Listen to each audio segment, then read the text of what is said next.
Les téléspectateurs de l'agence ne s'attendaient sans doute pas à ça, et ont pu apercevoir dans l'émission de ce jeudi 19 janvier la sœur d'une chanteuse, reine du top 50.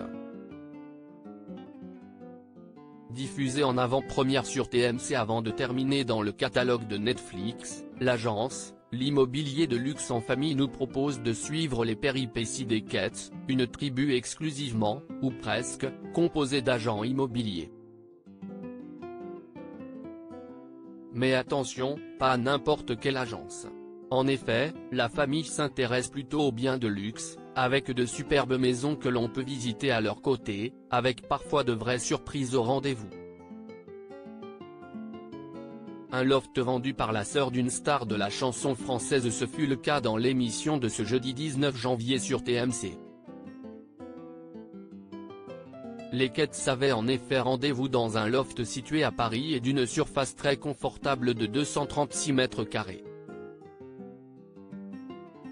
Un bien pour le moins atypique en plein cœur de la capitale, et qui est surtout détenu par Violaine, qui n'est autre que la sœur de Véronique Sanson.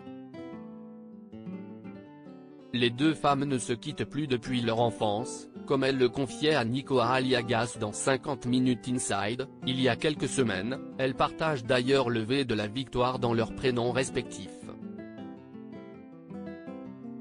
Si la reine du top 50, qui a démarré une tournée en octobre dernier, n'est pas présente physiquement à l'écran, sa sœur n'hésite pas à vendre la mèche aux agents immobiliers. On aime bien chanter, faire de la musique en famille, lance-t-elle malicieuse à Louis Kets, alors qu'ils visitent ensemble une des pièces du loft, une superbe verrière de 100 mètres carrés, avant de finalement révéler la raison de la présence d'un disque de Véronique Sanson sur l'un des deux pianos présents. Quand elle est née, j'avais 2 ans, s'y estime ma petite sœur.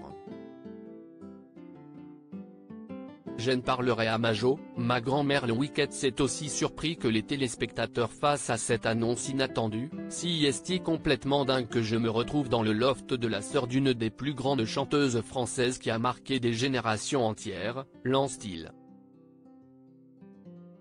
J'en parlerai à Majo, ma grand-mère, elle est fan, confessant que Véronique Sanson n'est pas trop ma génération mais j'écoute de temps en temps.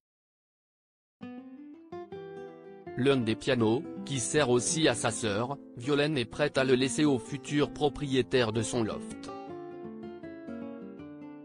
De quoi faire monter les enchères.